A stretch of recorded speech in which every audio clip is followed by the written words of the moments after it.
Silence. It's such an understated thing.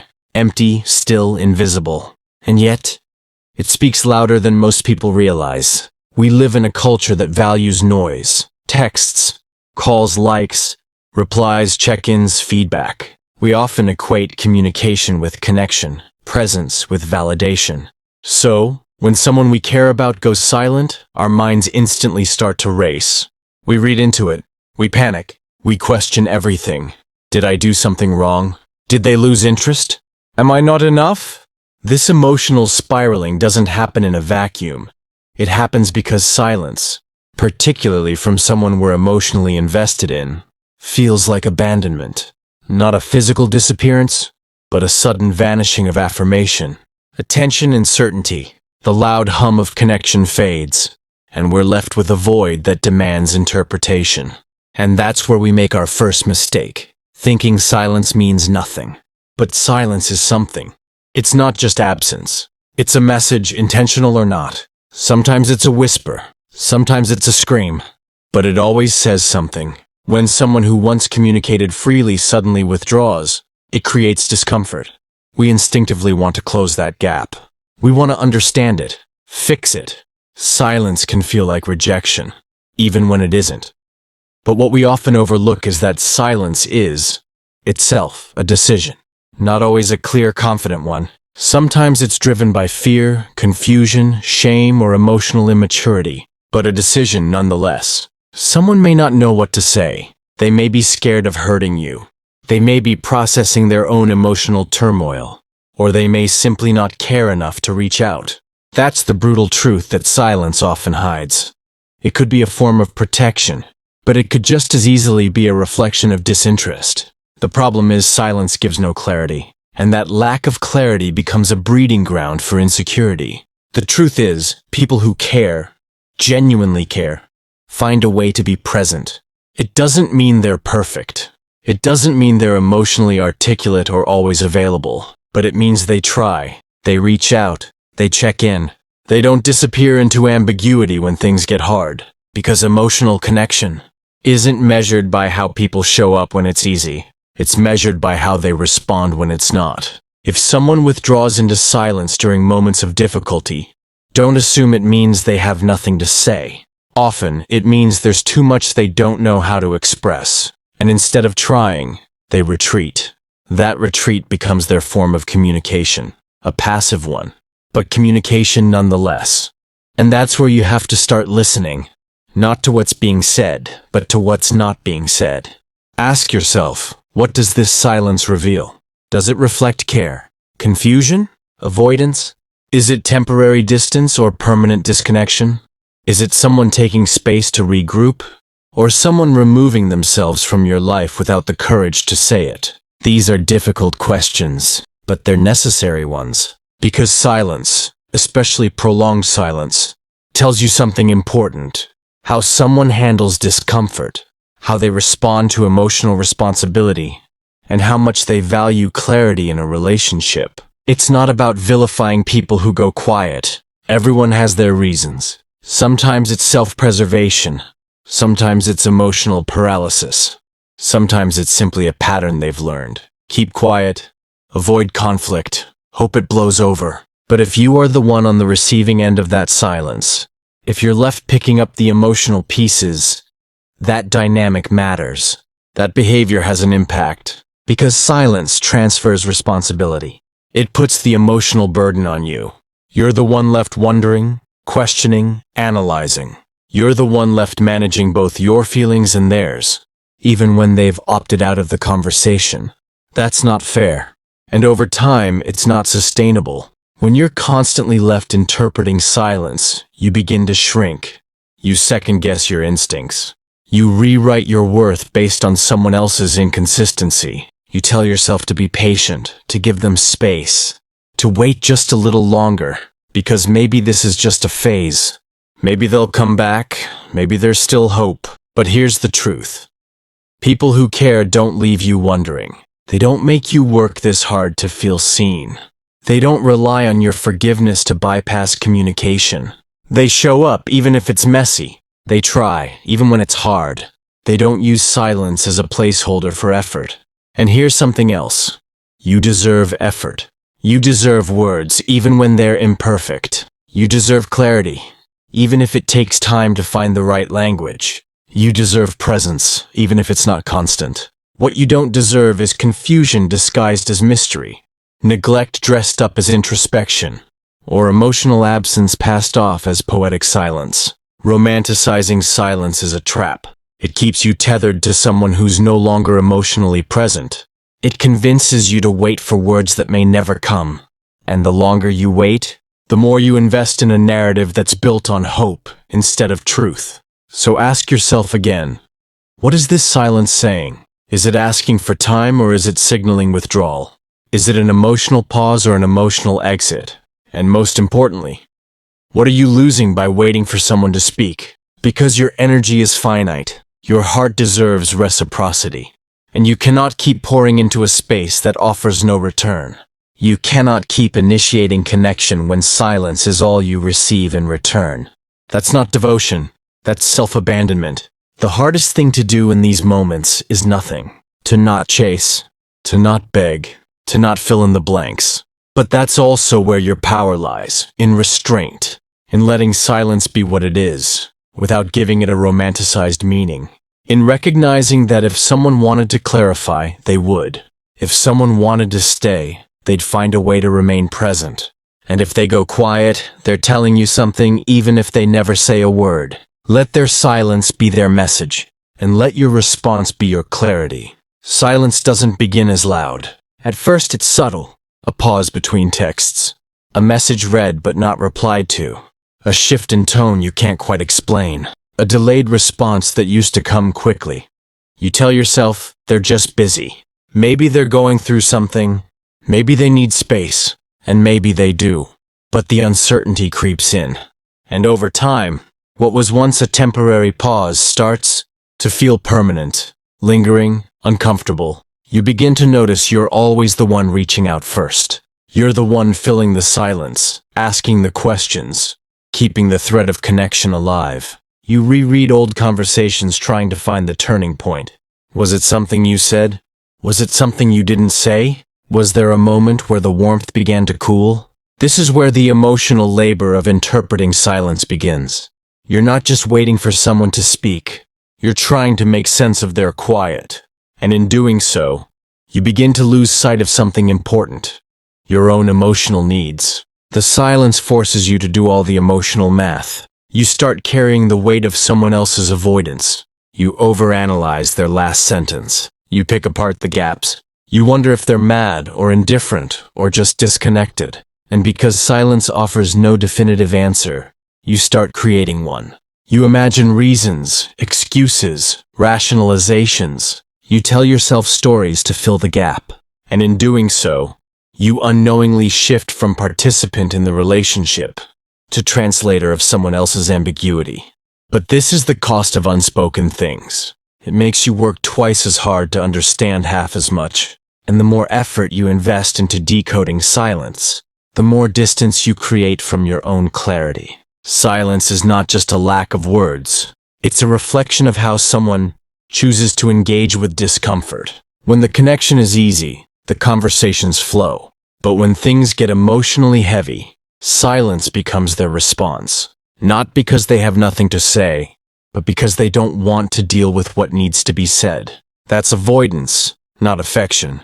There's a kind of silence that isn't rooted in confusion, but in fear. Fear of vulnerability. Fear of confrontation, fear of saying the wrong thing.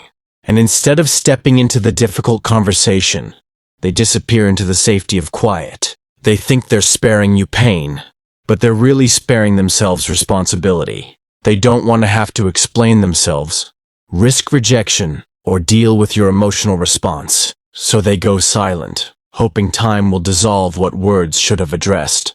But silence doesn't remove responsibility. It just shifts it. Suddenly, you're the one lying awake at night, spinning scenarios in your head. You're the one checking your phone, rereading the last message, wondering what it meant. You're the one searching for meaning in a void that shouldn't have been created in the first place. This is where silence becomes cruel, Not because it's inherently malicious, but because of the mental toll it takes. You're left navigating the emotional landscape alone. You're the one doing the heavy lifting, while they sit in the comfort of non-communication. And the longer it goes on, the more drained you become. Because the human heart isn't meant to carry that kind of weight alone. And yet many of us do. We stay, we wait, we hope, we justify. We call it patience. We call it grace. We call it understanding. But at some point, we have to call it what it really is: emotional self-neglect. Because no one should have to beg for communication. No one should have to decode mixed signals. No one should have to guess where they stand in someone's life. That's not connection. That's confusion disguised as affection. You deserve someone who doesn't disappear when things get hard. Someone who doesn't need to be reminded that you're waiting for them to speak. Someone who doesn't rely on your empathy to avoid taking accountability. Because silence, whether intentional or unconscious, speaks volumes about someone's readiness for a relationship. It shows you what they do when emotional maturity is required. It shows you whether they prioritize comfort or honesty. It shows you if they're equipped to navigate conflict, or if their instinct is to run from it. And here's the quiet truth. Most people don't want to admit. Silence is often easier than honesty. It allows people to avoid messy conversations. It lets them walk away without confrontation. It gives them control. But that control comes at the cost of your peace. Because while they may feel relief in their silence, you're left holding the uncertainty. You're left wondering whether to reach out again, whether to wait a little longer, whether to say something or say nothing. And that internal tug of war, it's exhausting. At a certain point, you have to stop asking what their silence means, and start asking what your response to it says about you. Are you holding on to hope, or are you avoiding the truth? Are you mistaking silence for depth, or are you accepting it as disconnection? Are you clinging to someone's potential, or are you acknowledging their actual behavior? There's no shame in wanting to give people the benefit of the doubt, but there comes a time when extending grace starts to cost you your own clarity. And clarity is essential. It's what allows you to make grounded decisions. It's what keeps you emotionally safe. It's what lets you know when to stay, and more importantly, when to walk away. Because someone who values you won't leave you suspended in uncertainty. They won't make you fight for basic communication. They won't expect you to accept silence in place of effort. Real care looks like engagement.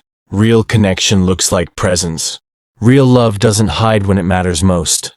So next time someone goes silent, take a moment, not to chase, not to guess, not to beg, but to listen. Listen to what the silence is telling you. And then, listen to what you need in response. Because your emotional well-being is not a waiting room for someone else's indecision.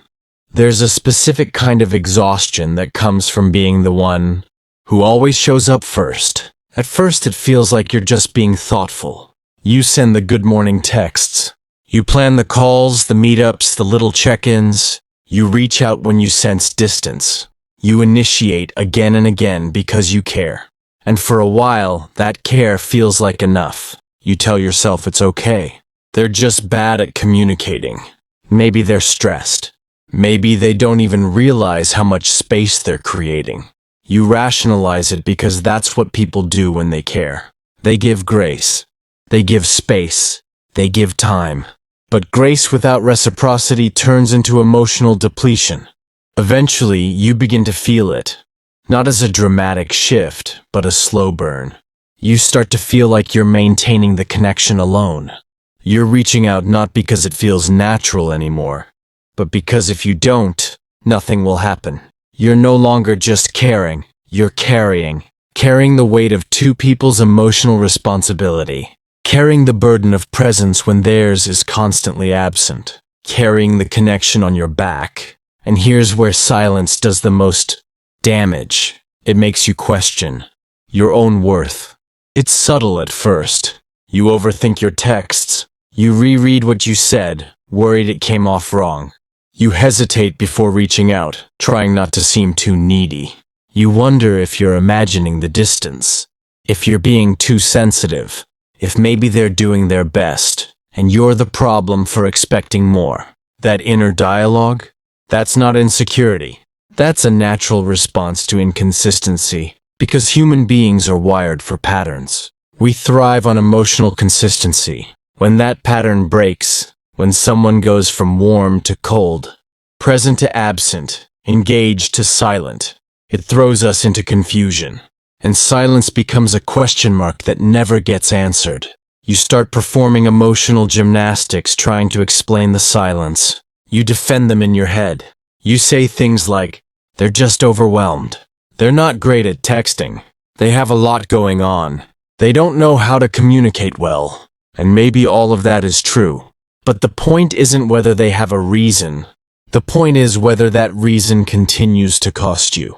Whether their silence becomes a pattern that chips away at your confidence, your clarity, your peace.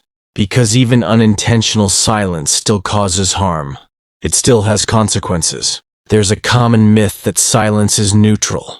That if someone doesn't respond, doesn't check in, doesn't say anything, then they haven't technically done anything wrong. But silence is an action. It's a choice. It's a decision not to speak, not to clarify, not to reach out. And while silence doesn't always mean malice, it always carries weight. Silence that lingers becomes avoidance. Avoidance becomes neglect. And neglect becomes emotional abandonment, even if no one says it aloud. You shouldn't have to guess where you stand. You shouldn't have to convince someone to care, to communicate, to show up.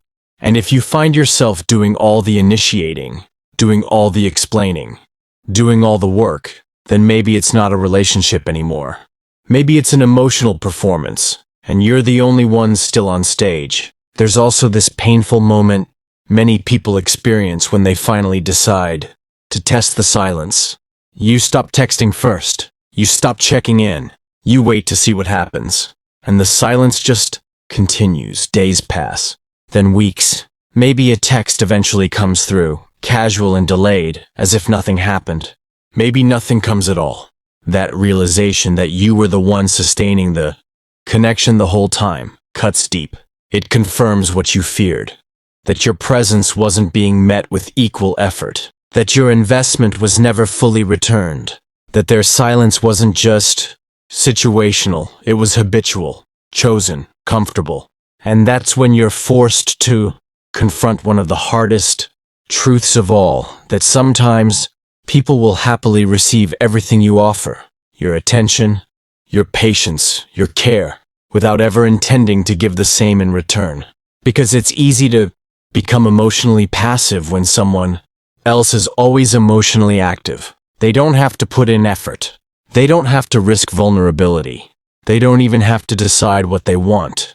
They just let you keep trying, keep hoping, keep proving, until eventually you realize you're giving all your energy to someone who's only giving silence. That's not love. That's not partnership.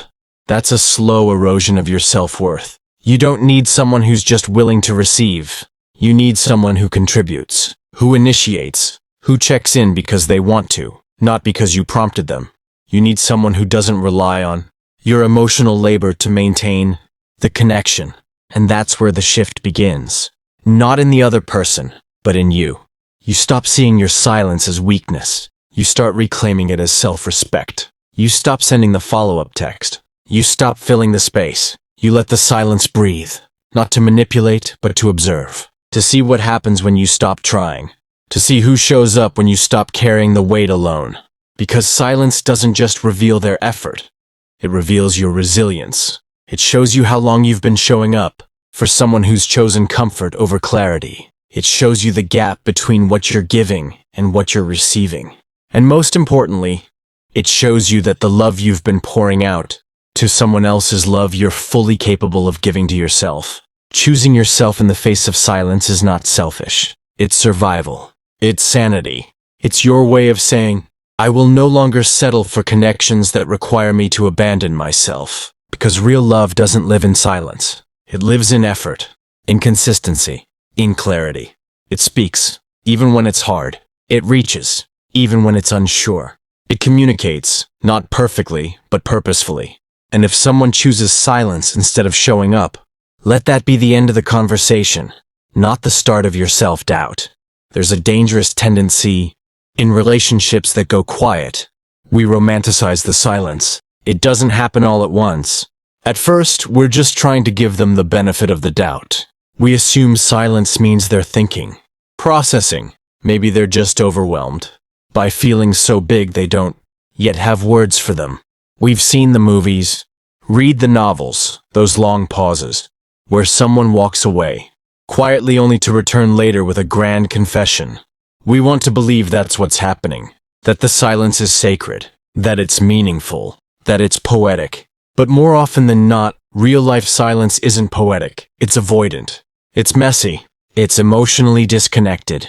It's someone not knowing how or not being willing to handle the weight of truth, clarity, or emotional maturity. And still, we wait, because hope is powerful.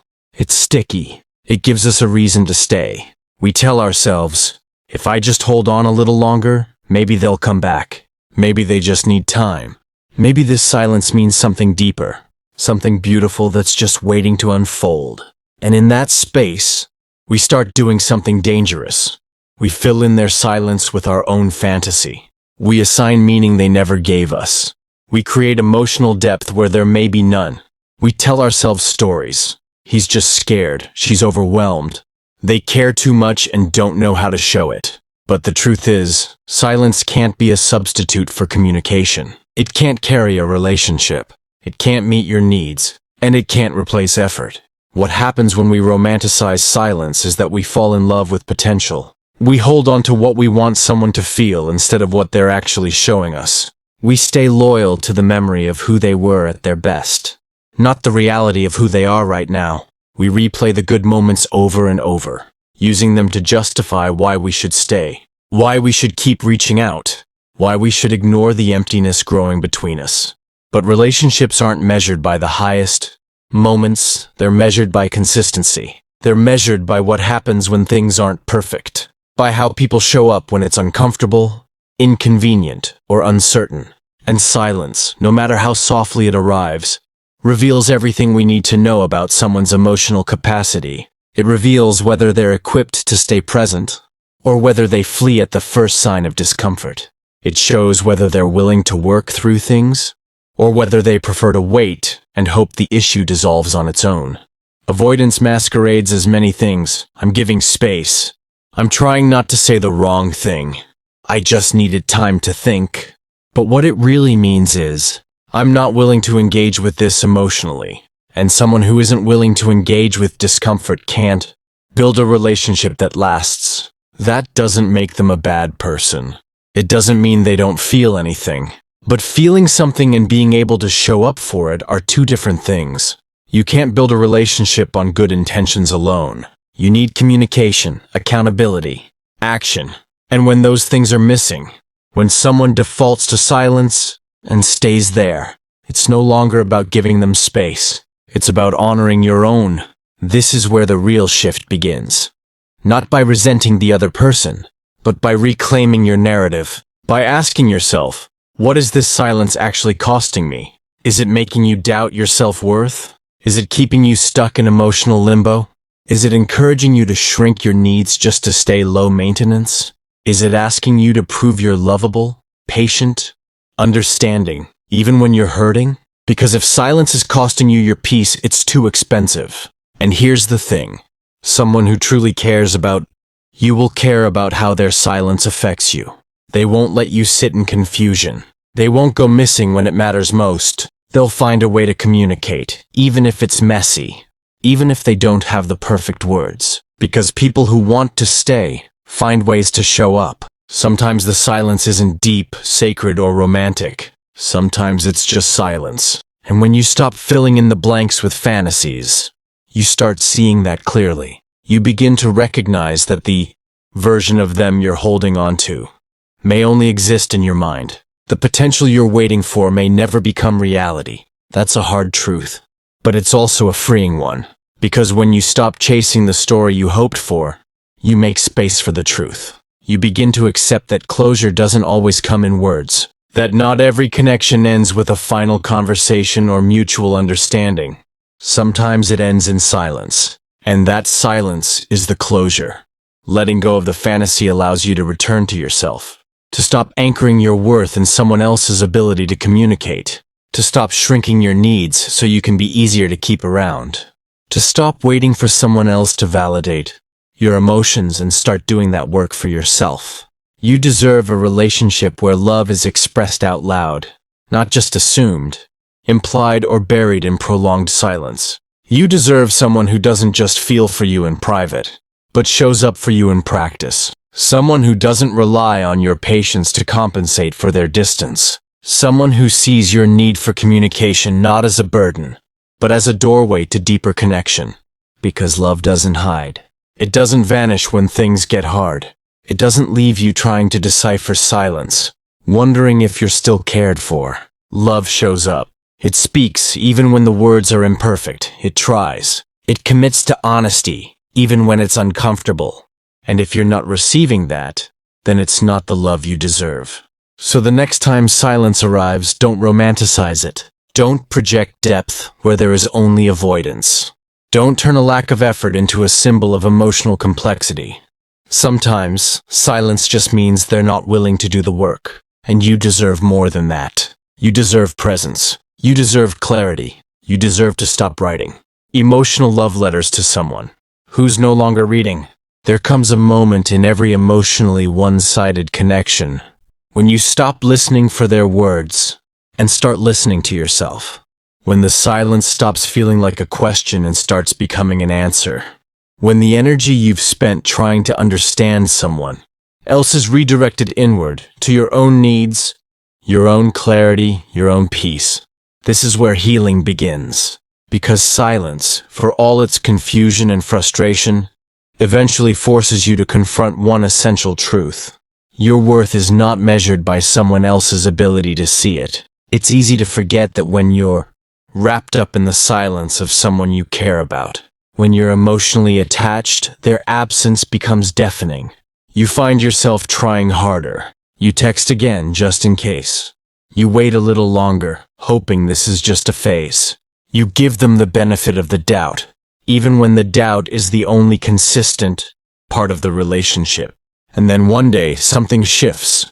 You realize you've stopped asking where they went and started asking why you stayed.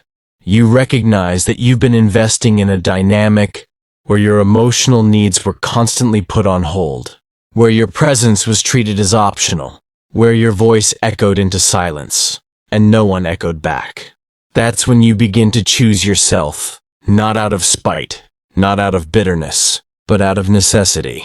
Choosing yourself means acknowledging that silence is not always just space. Sometimes it's neglect. Sometimes it's a lack of courage. Sometimes it's someone hoping you'll let go without them having to say a word. And sometimes, silence is the most honest thing they've given you. Not because it tells you what they want, but because it tells you how much they're willing to give. You don't have to wait for someone to come back in order to reclaim your peace. You don't need a text, an apology, or a long explanation to validate your decision to move forward. Sometimes the closure you need is accepting the communication you didn't receive. Let their silence be the punctuation mark that ends the sentence you kept rereading. Let it be the final page in a chapter that no longer reflects who you are or what you need. Because healing is not about getting the answers you hoped for. It's about learning to live without them. It's about seeing silence not as a cliffhanger, but as the final line. And as painful as that is, it's also empowering. Because now, you get to rewrite the story. Not from a place of abandonment, but from self-respect. Not from a place of lack, but from truth. You get to stop performing emotional labor for someone who couldn't even say, "I don't know how to be here." You learn that real connection doesn't leave you confused. It doesn't require constant justification. It doesn't silence your instincts or your needs. You don't have to convince real love to communicate. You don't have to beg it to stay. You start to understand the weight of your own silence. How it can be used not as a weapon, but as a boundary. A quiet but firm declaration that you will no longer chase those who don't choose you. That you won't spend your energy translating someone else's indecision. That your presence is no longer available to people who treat it as optional. Your silence now becomes your self-protection. Your way of saying, I don't need to prove anything to someone who refuses to show up. And no, it won't be easy at first. There will still be days you miss them. Still moments where you wonder if you made the right choice. Still urges to check in just once more. That's part of grief, letting go of the version of love you hope to receive. But over time, the silence you once feared becomes the space where you heal. You fill it with your own voice, your own peace, your own clarity. You start surrounding yourself with people who speak clearly, who don't make you guess, who don't pull away at the first sign of emotional discomfort. You begin choosing relationships that feel mutual, grounded, present, where effort is reciprocated and communication doesn't have to be begged for. You learn to value consistency over chemistry, clarity over confusion. You stop measuring connection by intensity and start measuring it by how safe you feel when things aren't easy. And more than anything, you stop overextending yourself for people who don't know how to hold the weight of your presence. You stop apologizing for wanting communication. You stop shrinking to make yourself more digestible. You stop mistaking your emotional sensitivity as a flaw, because it's not a flaw. It's a strength. It means you care deeply. And you deserve someone who sees that and meets it. Not with silence, but with effort. Choosing yourself doesn't mean you don't love them. It doesn't mean you never did. It simply means that you're done loving people at the expense of yourself. It means that you're ready to build something more. Something that doesn't rely on silence to speak for what words are too afraid to say. Because the truth is, you are not too much. You are not too emotional. You are not too needy for wanting clarity, for needing communication, for expecting someone to show up for you consistently. You are not hard to love. You were just trying to love someone who wasn't ready. Someone who found comfort in distance. Someone who didn't know how to hold what you offered. Someone whose silence wasn't sacred, but avoidant. And that's okay. That's their journey, their growth, their responsibility. But now you stop making it yours. You stop waiting in rooms where no one returns. You stop knocking on doors that no longer open. You stop holding your breath, hoping they'll remember you're still standing there. And you begin again. Not in desperation, not in anger, but in grace. Because the most powerful thing you can do in the face of someone else's silence is to speak to yourself. Gently, honestly, and consistently. To say, I deserve to be met with words, not confusion. I deserve love that doesn't vanish when it gets hard. I deserve the kind of connection that speaks even in silence. And most of all, I will no longer fight to stay where I am not being invited to stay. Because that's not love. That's longing. And you're done mistaking the two. Someone who found comfort in distance. Someone who didn't know how to hold what you offered. Someone whose silence wasn't sacred, but avoidant. And that's okay. That's their journey, their growth, their responsibility. But now you stop making it yours. You stop waiting in rooms where no one returns. You stop knocking on doors that no longer open.